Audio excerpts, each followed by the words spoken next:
అంటే నందిగ్రామ్ నుంచి పోటీ చేస్తారు మమతా బెనర్జీ, ఒకసారి ఓడిపోయారు.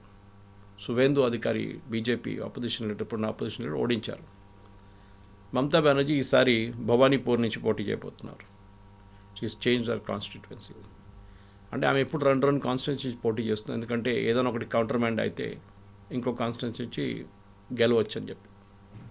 74 మందిని ఎందుకు డ్రాప్ చేశారని అడిగితే డెఫినెట్గా దాంట్లో చాలా మటుకు యాంటీ ఇన్కంబెన్సీ ఉన్న ఎమ్మెల్యేలు ఉన్నారు. వీళ్ళు పని చేయలేదు, వీళ్ళు అక్కడున్న వాళ్ళ ఎమ్మెల్యే పొజిషన్ సరిగా వాడుకోలేదంటే ఫండింగ్ తీసుకురాలేదు, అక్కడున్న ప్రజలకున్న సమస్యలు చూసుకోలేదని ఆమెకు ఫీడ్బ్యాక్ వచ్చింది. మమతా బెనర్జీ ఇప్పుడు ఏం యూజ్ చేస్తున్నారంటే, ఒకటే ఎస్ఐఆర్ ప్రాసెస్లో ఆమె సుప్రీంకోర్టుకి వెళ్ళింది, మేము మీకోసం పోరాడాము, మీకోసం నేను ధర్నాలో కూర్చున్నాను, ఎస్ప్లెనేడ్లో కూర్చున్నాను, నేను ప్రజల కోసమే చేస్తున్నాను అన్నీ అని చెప్పి ఒక ఇమేజ్ క్రియేట్ చేస్తుంది. ఇంకోటి మెయిన్ ఇమేజ్ ఏంటంటే ఆమెది అక్కడ ఉన్న మన మహారాష్ట్రలో శివసేన చేసే అదే స్ట్రాటజీ. అంటే మరాఠీ మానూస్ అక్కడ ఉంటే ఇక్కడ బెంగాలీ ఐడెంటిటీ గురించి మాట్లాడుతున్నారు. బీజేపీలో ఉన్న వాళ్ళందరూ బయట నుంచి వచ్చిన వాళ్ళు అని ఒక క్యాంపెయిన్. అంటే వాళ్ళు ఉన్నారు అందరూ సువేందు అధికారి బెంగాలీ, కానీ ఆమె అమిత్ షా కానీ మోదీ గారు వీళ్ళ అవుట్ సైడర్స్, మనమేమో బెంగాలీలము, మన కోసం ఓటేసుకోవాలి, బయట వాళ్ళకి ఎందుకు ఓటేయాలని చెప్పి బీజేపీ వ్యతిరేకంగా ఒక క్యాంపెయిన్ నడిపిస్తుంది. మమతా బెనర్జీకి ప్రాబ్లం ఏంటంటే రెండు ఉన్నాయి. ఒకటి బీజేపీ కాడర్ బేస్డ్ ఒక మిలిటరీ స్టైల్ లీడర్షిప్ ఉంటుంది. పైనుంచి కింద దాకా ఒక ఆర్డర్ ఇచ్చేస్తే, అమిత్ షా ఆర్డర్ ఇస్తే కింద దాకా పనిచేస్తారు, రన్నా ప్రముఖుల దాకా కష్టపడి పనిచేస్తారు. ఆమెకి అది లేదు.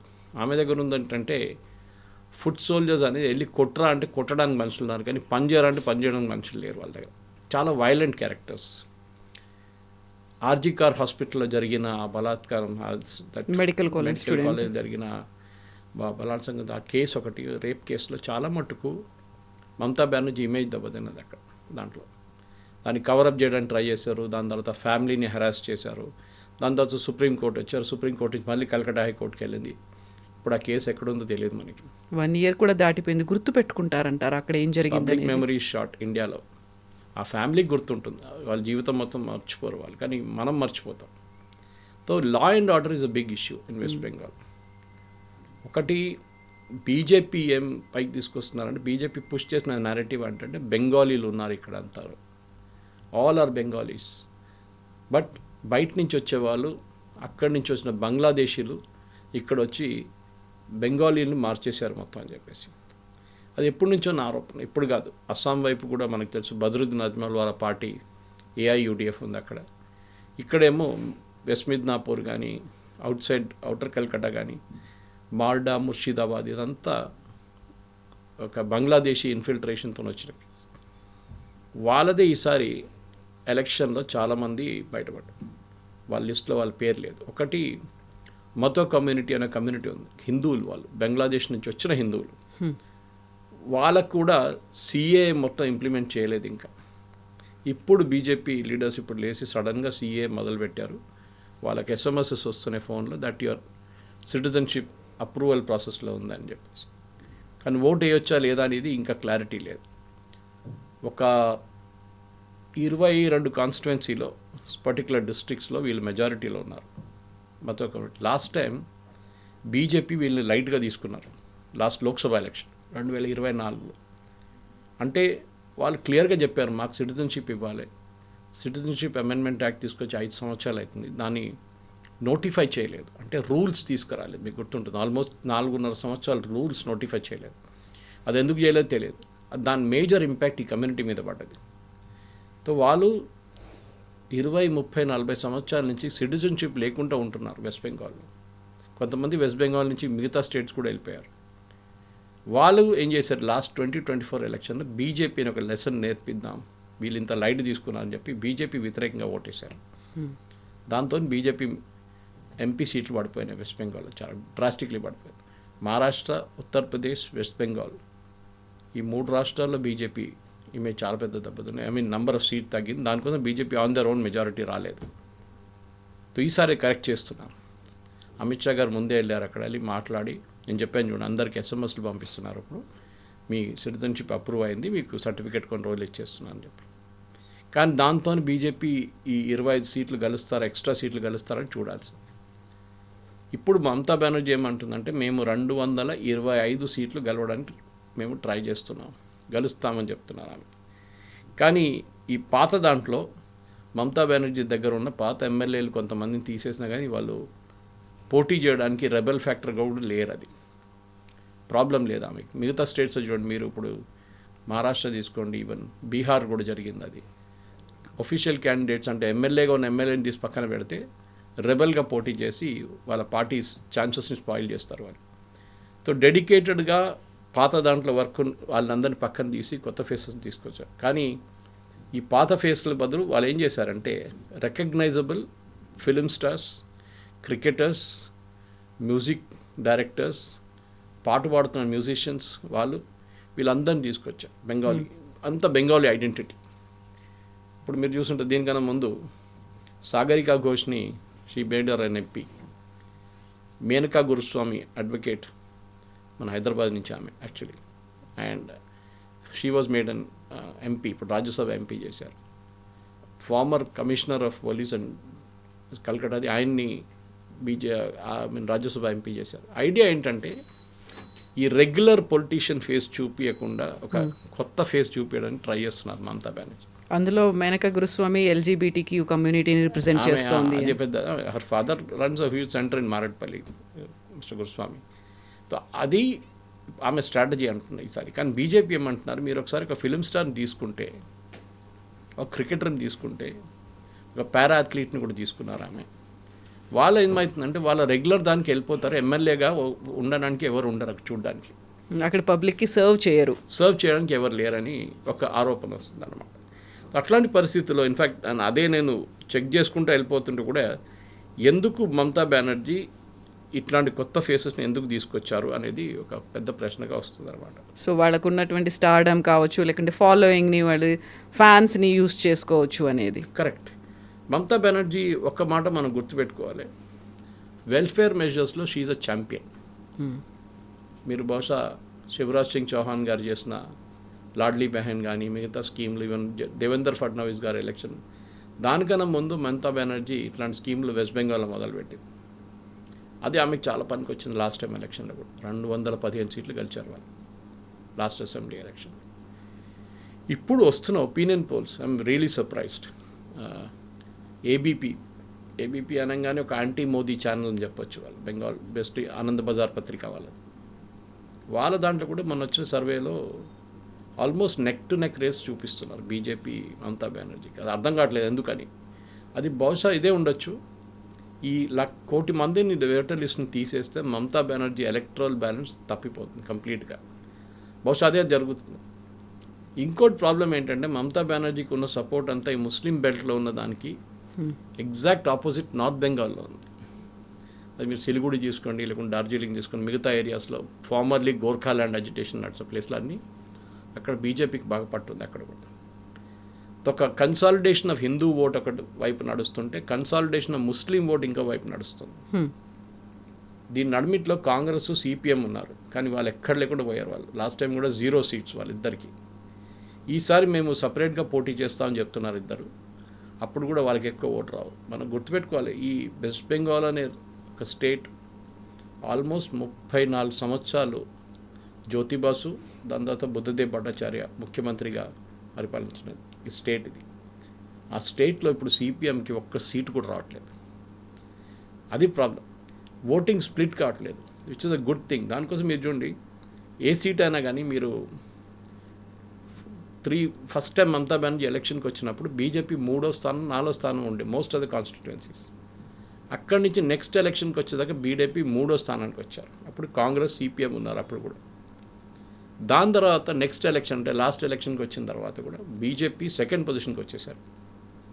చాలా కాన్స్టిట్యుయెన్సీ 64-70 సీట్లు గెలిచారు వాళ్ళు. కానీ బీజేపీ ఒక లెసన్ ఏం నేర్చుకున్నారంటే, నేను చెప్పాను 74 ఎంత గెలిచారు, ఇప్పుడు 65 అంత ఉందని. ఈ డిఫెక్టర్స్ని పార్టీలో తీసుకుంది, పార్టీకి పెద్దగా ప్రాబ్లం అయిపోయింది. ఒక కొత్త పార్టీ ఫామ్ చేస్తున్నప్పుడు, కొత్త పార్టీ అని కాదు, కొత్త ఒక స్టేట్లో మీరు ఇంపాక్ట్ క్రియేట్ చేయడం మీరు అన్ని పార్టీల నుంచి తీసుకుంటారు. ఇప్పుడు మన దగ్గర ఈట్ల రాజేందర్ కానీ మిగతా వాళ్ళని బీజేపీ తీసుకున్నారు, దాని ఇంపాక్ట్ కనిపిస్తుంది. ఇప్పుడు కూడా బండి సంజయ్కి ఈట్ల రాజేందర్కి పడదు, అట్లాంటి చాలా పాలిటిక్స్ ఉన్నాయి ఇక్కడ. కొత్త వాళ్ళు వీళ్ళెవరు, కొత్త వాళ్ళు వీళ్ళు వచ్చింది మొన్ననే వచ్చింది కదా, డీకే అర్నా కూడా అంతే అక్కడ. సో ఆ old guard versus new guard ఒక ప్రాబ్లం ఉంది. అందులో క్యాడర్ కూడా కలుసుకోవాలి అంటే కష్టం అవుతుంది. చాలా కష్టం. ఇన్ఫాక్ట్ వెస్ట్ బెంగాల్ ఆ ప్రాబ్లం ఉంది బీజేపీకి. మీరు చూసుంటారు, బీజేపీ టికెట్ మీద గెలిచిన ఎంపీలు చాలామంది రిజైన్ చేసి టీఎంసీకి వెళ్ళిపోయారు. వాళ్ళు ముందు టీఎంసీని ఇక్కడికి వచ్చారు. వాళ్ళు మినిస్టర్ చేసిన యూనియన్ మినిస్టర్గా ఉన్న వాళ్ళు కూడా రిజైన్ చేసి టీఎంసీకి వెళ్ళిపోయిన కేసెస్ ఉండే మన. ఆ పరిస్థితిలో ఈవెన్ సువేందు అధికారి తీసుకోండి, who the leader of opposition నా, ఆయన 2011 దాకా ఈ was TMC man, Congress leader ఉండేదంట. సో ఆయన్ని ఇప్పుడు లీడర్ ఆఫ్ అపోజిషన్కి కూర్చోబెట్టారు. బీజేపీలో తపన్ రాయ్ వీళ్ళందరూ ఉన్న టైంలో గుండి బీజేపీకి లీడర్లు ఎక్కువ బెంగాల్లో, ఫాలోవర్స్ తక్కువ ఉండే. కానీ ఇప్పుడు ఆ ప్రాబ్లం లేదు బీజేపీ. కానీ ఒక్క తప్పు బీజేపీ చేశారు లాస్ట్ ఎలక్షన్లో, వాళ్ళ కోసం పనిచేసిన కార్యకర్తల్ని ఎలక్షన్ తర్వాత చూసుకోలేదు. వాళ్ళు ఇడిచేశారు. మీరు చూసుంటారు, ఆల్మోస్ట్ ఒక 16 మందిని చంపేశారు ఈ టీఎంసీ వాళ్ళు. అది ఏదో సూసైడ్ అంటారు, ఏదో యాక్సిడెంట్ అని చెప్పి పుష్ చేసేసారు కేసు. అటాక్స్ చాలా జరిగింది. అది ఒక పెద్ద ప్రాబ్లం. ఎందుకంటే నాకు తెలిసిన చాలామంది ఫ్రెండ్స్ అక్కడ ఉన్నారు, వాళ్ళు అదే చెప్పారు, మమ్మల్ని పార్టీ కాపాడుకోలేదు, మేం పార్టీ కోసం ఎందుకు పనిచేయాలి. ఇదొక లాజిక్ వచ్చిందన్నమాట. సో ఇప్పుడున్న పరిస్థితుల్లో యంగ్ ఓటర్స్ని అట్రాక్ట్ చేయడానికి ట్రై చేస్తున్నారు. మనకందరూ తెలిసిందే, మమతా బెనర్జీ ఆమె పెళ్లి చేసుకోలేదు, సో ఆమె వారసత్వం చెప్పడానికి Abhishek Banerjee. Same thing with Mayawati also, అక్కడ అదే ప్రాబ్లం ఉంది. అభిషేక్ బెనర్జీ కొంచెం అరగెంట్, ఎందుకంటే ఒకటి యంగ్స్టర్స్ వాళ్ళ బ్లడ్లోనే ఉంటుంది. సో తృణమూల్ కాంగ్రెస్ ఏం చేస్తున్నారంటే ఈసారి బీజేపీ యూజ్ చేస్తున్న అదే స్ట్రాటజీ యూజ్ చేస్తున్న. బీజేపీ దాంట్లో ఒక మహిళ ఉంది, వాళ్ళ పొద్దున్న ఆమె గురించి పోస్ట్ చేశాను కూడా, పని మనిషి. ఆమె లాస్ట్ టైం ఎలక్షన్లో పోటీ చేసి 40% ఓట్లు తీసుకుంది ఆమె. 40%. She didn't win, but another lady was a daily wage worker, ఆమె గెలిచి ఎమ్మెల్యే కూడా అయింది. దాంట్లో ఒక పెద్ద లెసన్ ఉండే బీజేపీకి, మీరు ఈ సూపర్ స్టార్స్ని ఫిలిం స్టార్స్ని తీసుకోకుండా you work with ground level workers, మీకు ఓట్ చేయడానికి చాలామంది ఉంటారు. తో తృణమూల్ ఏం డిసైడ్ చేస్తున్నారంటే, సరే ఇది ఇట్లా ఉంటే మా వైపు మేము యంగ్స్టర్స్ని తీసుకుంటాం అంటున్నారు. సో చాలామందికి ఇప్పుడు చూసిన టికెట్ డిస్ట్రిబ్యూషన్లో మనం చూస్తున్నాం, తృణమూల్ కాంగ్రెస్ వాళ్ళ ఐటీ సెల్ చీఫ్ దెబ్బగొండు భట్టాచార్య ఆయన్ని నామినేట్ చేశారు. Rituparna Banerjee former spokesperson, వీళ్ళందరూ యంగ్స్టర్స్. తన్మయ్ ఘోష్ ఆయన్ని నామినేట్ చేశారు. చిడకూర్ భట్టాచార్య, రితుపర్ణ బెనర్జీ, వీళ్ళందరూ they are all young crowd, 35, 40, 45. So డెఫినెట్గా జెన్జీ క్రౌడ్ లేకుంటే యంగ్ క్రౌడ్ని అట్రాక్ట్ చేయడానికి, which is basically BJP strength. Mamata Banerjee game ఆడుతుంది. మనం ఇంత దూరం ఉన్నాం వెస్ట్ బెంగాల్ నుంచి, మనకు అక్కడ ఉన్న పాలిటిక్స్ ఎక్కువ అర్థం కాదు. కానీ అర్థం కావాల్సింది ఏంటంటే, ఒకటి బెంగాలీస్ ఒక 20-30% మంది ఎలీట్స్లో ఉంటారు. అంటే హైలీ ఎడ్యుకేటెడ్ లిటరేచర్ చాలా చదువుతారు. Theatre is very powerful. The same thing you'll see in Kerala. కేరళైట్స్కి బెంగాలీస్కి అంటారు fish and coconut are all same. వీళ్ళందరూ they have the same love for it అని చెప్తారు, అండ్ కమ్యూనిజం ఆల్సో. అక్కడున్న ఈ పరిస్థితుల్లో ఇప్పుడున్న దాని ప్రకారం వెస్ట్ బెంగాల్లో బహుశా ఈసారి it will be a tough race. అదే కనిపిస్తుంది. ఎందుకంటే నా దగ్గర డేటా చూస్తే సిపిఎం కూడా ఈసారి ఒక 5-6% ఓట్లు సిపిఎం తీసుకెళ్తే then Mamata Banerjee will be in trouble. That is the main thing. వీళ్ళు బీజేపీ వైపు నుంచి మనం చూస్తే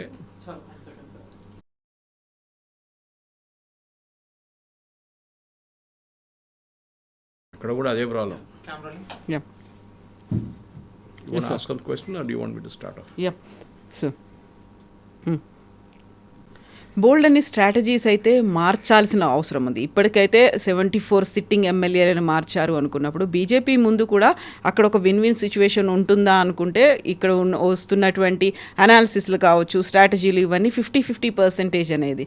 సో ఇద్దరికి నెక్ టు నెక్ ఉంటుంది అనుకున్నప్పుడు ఇద్దరు దాన్ని ప్రెస్టీజియస్గా తీసుకుంటున్నారు. Then what about Congress? అక్కడ ఎలా ఉంది అది? కాంగ్రెస్కి అసలు ఛాన్సే లేదు అక్కడ. సిపిఎం కాంగ్రెస్ కలిసి పోటీ చేస్తే కూడా 6%-7% ఓట్లు తీసుకెళ్తారు అంతే. బీజేపీకి వాళ్ళు గెలవకుంటే మంచిదే, వాళ్ళు పోటీ చేయకుంటే ఇంకా మంచిదే. ఎందుకంటే యాంటీ ఇన్కంబెన్సీ ఓట్ స్ప్లిట్ కాకూడదు. మమతా బెనర్జీ 3వ సారి, కానీ ఆమెకి యాంటీ ఇన్కంబెన్సీ ఉందంటే ఉంది. బట్ ఆమె ఏమంటుందంటే యాంటీ ఇన్కంబెన్సీ గవర్నమెంట్ వ్యతిరేకంగా కాదు, ఇండివిజువల్ ఎమ్మెల్యేస్. ఇప్పుడు చెప్పాను చూడండి, నేను ఇండివిజువల్ ఎమ్మెల్యేస్ వ్యతిరేకంగా నా ఎమ్మెల్యేస్ని మార్చేస్తే అయిపోతుంది. సో 2015లో 74 మంది ఎమ్మెల్యేస్ని తీసేశారు, విచ్ ఇస్ టెక్నికలీ ఆల్మోస్ట్ 1/3 కొత్త ఫేసెస్ని తీసుకొస్తున్నారు అన్నమాట.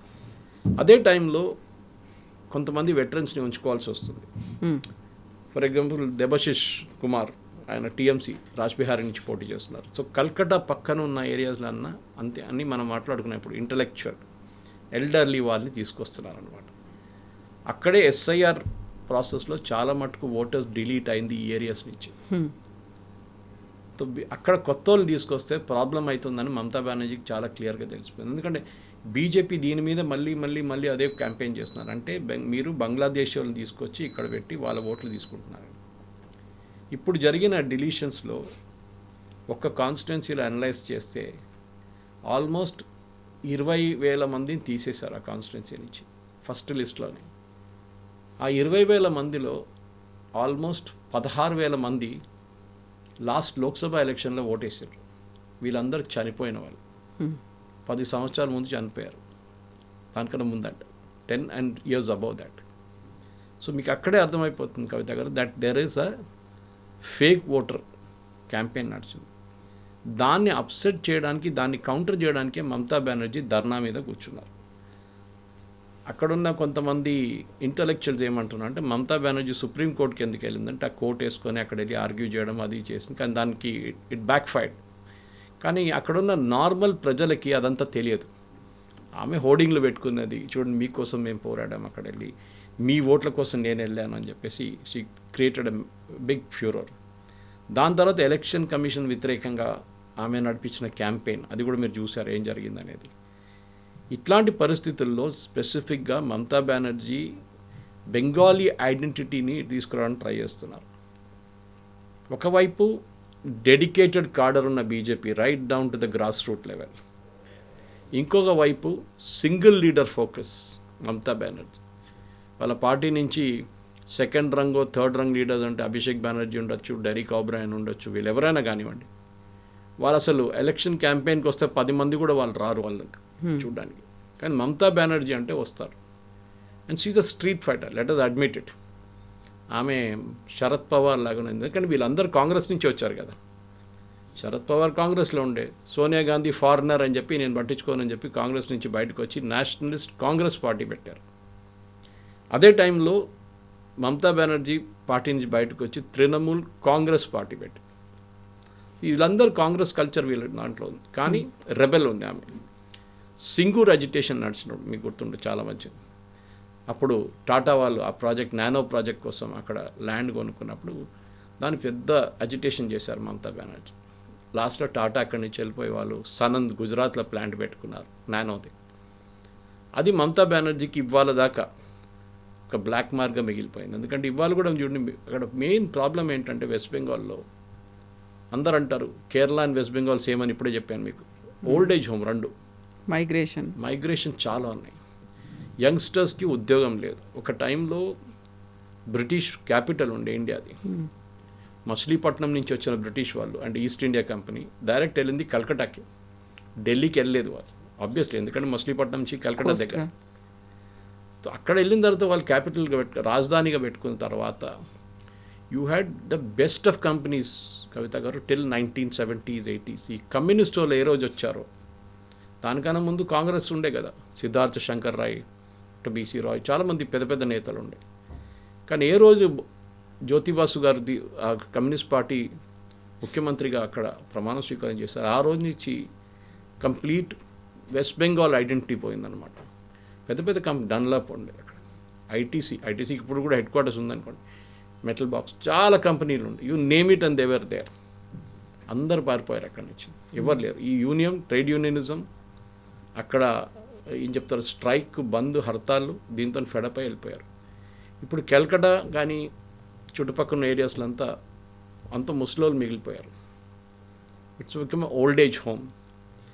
సో అక్కడ ఇన్వెస్ట్మెంట్ రావట్లేదు. యంగ్స్టర్స్ అదే అంటున్నారు, మేము అక్కడ పనిచేయడానికంటే మా దగ్గర కంపెనీలు ఓకే అక్కడిక్కడ వస్తున్న టీసీఎస్ వాళ్ళు పెద్ద ఒక యూనిట్ పెట్టారు అక్కడ, కానీ అంత పెద్ద ఇన్వెస్ట్మెంట్ మన హైదరాబాద్లో చూస్తున్నలాగానో లేకుంటే బెంగళూరులో చూస్తున్న లేకుంటే గురుగ్రామ్లో జరుగుతున్న ఇన్వెస్ట్మెంట్ కల్కటాకి రావట్లేదు. అది వాళ్ళు అడుగుతున్న మెయిన్ ప్రశ్న. కానీ మమతా బెనర్జీ దాని పక్కన పెట్టి బెంగాలీ ఐడెంటిటీ, బీజేపీ వాళ్ళ హిందుత్వ ఎజెండా దీని మీద వస్తుంది అన్నమాట. డిబేట్ మారిపోయింది, డిబేట్ పక్కనకి వెళ్ళిపోయింది. The main focus should have been అక్కడ ఇండస్ట్రీస్ ఎందుకు రావట్లేదు, అక్కడ అట్లాంటి అట్మాస్ఫియర్ క్రియేట్ చేస్తే ప్రధానమంత్రి గారు అదే అంటున్నారు. మోదీ గారు మీరు చూసుంటారు, లాస్ట్ ఒక 3 నెలలు 4 నెలల్లో చాలాసార్లు వెస్ట్ బెంగాల్కి వెళ్ళారు. Okay, even president Droupadi Murmu వెళ్ళినప్పుడు కూడా అక్కడ పెద్ద కాంట్రవర్సీ చేశారు. మమతా ప్రొటెస్ట్ చేశారు, అక్కడ ట్రైబల్ ఉమెన్ని రాకుండా చేశారు అనేది. అది మీటింగ్ వెన్యూ మార్చేశారు మొత్తం. ఆమె ఉండే బాత్రూంలో, ఆమె ఉండే గెస్ట్ హౌస్ బాత్రూంలో నీళ్ళు లేకుండే. ఆలోచించండి, ప్రెసిడెంట్ ప్రోటోకాల్ ప్రకారం రిసీవ్ చేయడానికి ఎవరు వెళ్ళలేదు. చాలా ఉన్నాయి. బట్ మమతా బెనర్జీకి ఆమె ఏమనుకుంటుందంటే నేను రూల్ కాదు, నాకు రూల్ ఏం బాధితం కాదు. It is almost like an attitude of Rahul Gandhi. Rules అంటే నాకు కాదు, మిగతా వాడికి రూల్స్ అని. సో మమతా బెనర్జీ అరెగెన్స్ ఒక వైపు, ఇంకొక వైపు బీజేపీలో అట్లాంటి ఒక సీనియర్ లీడర్ని పైన తీసుకురాలేకపోతున్నారు. సువేందు అధికారి ఉన్నారు, తపన్ రాయ్, వీళ్ళందరూ ఉన్నారు. కానీ బీహార్లో కూడా అదే ప్రాబ్లం మీకు కనిపిస్తుంది, జార్ఖండ్లో కూడా అదే problem. They don't have any senior leader పార్టీలో హూ కెన్ సే ఈయన సీఎం క్యాండిడేట్ అని చెప్పి. సో మమతా ఏమంటుంది, నేను సీఎం క్యాండిడేట్, బీజేపీ వైపు ఎవరు లేరు చూడండి. రేపు సువేందు అధికారిని చేస్తే ఫ్యాక్షనిజం అక్కడ కూడా చాలా ఉన్నాయి పార్టీలో. అది మీకు ప్రతి స్టేట్లో కనిపిస్తుంది ఫ్యాక్షనిజం. ఇక్కడ కూడా మన దగ్గర తెలంగాణలో తక్కువ కాదు. ఈ ఫ్యాక్షన్ దాన్నే బీజేపీకి ఒక నెగిటివ్ ఇమేజ్ అక్కడ వచ్చిందన్నమాట. వీళ్ళ నడిమిట్లోనే గొడవ ఎక్కువ ఉంది. ఇప్పుడు అమిత్ షా గారు దాన్ని టోటల్ టేక్ ఓవర్ చేసుకున్నారు. He is leading the campaign. Modi గారు ఏమో డెవలప్మెంట్ గురించి మాట్లాడుతున్నారు, మోదీ గారు ప్రాజెక్ట్స్ ఇనాగరేట్ చేస్తున్నారు. దాన్ని బట్టి అక్కడున్న నెక్స్ట్ జనరేషన్ కోసం కొత్త బెంగాల్ని తీసుకొద్దామని మోదీ గారి క్యాంపెయిన్. మమతా బెనర్జీ ఏమో మోర్ ఎమోషనల్ లెవెల్లో వస్తుంది. ఓకే, మా మాటి మనూస్, అది ఆమె ఆ క్యాంపెయిన్ మీద నడుస్తుంది. చూడాలి ఎవరు గెలుస్తారో. But as of now SIR ప్రాసెస్లో ఎన్ని ఓట్లు పోతే దాని మీదే ఫైనల్ ఇంపాక్ట్ ఎలక్షన్లో ఉంటుంది, దానికి డౌట్ లేదు. అండ్ సర్వేస్ కూడా చెప్తున్నాయి అక్కడ 50-50 అనేది ఉన్న తర్వాత అక్కడున్నటువంటి కామన్ పబ్లిక్ ఏం ఆలోచిస్తున్నారు, ఎటువైపు చూస్తున్నారు? మొత్తం వెస్ట్ బెంగాల్ మీద మన నేషన్ అంతా ఫోకస్ పెట్టింది అక్కడే కనిపిస్తోంది. వెస్ట్ బెంగాల్లో ఏం జరుగుతోంది, మమతా సర్కార్ మారుతుందా, బీజేపీ వస్తుందా అనుకున్నప్పుడు డెఫినెట్లీ బీజేపీకి రావాలంటే బీజేపీకి మైనారిటీ ఓట్స్ రాదు. Let us appreciate that fact. రాదు.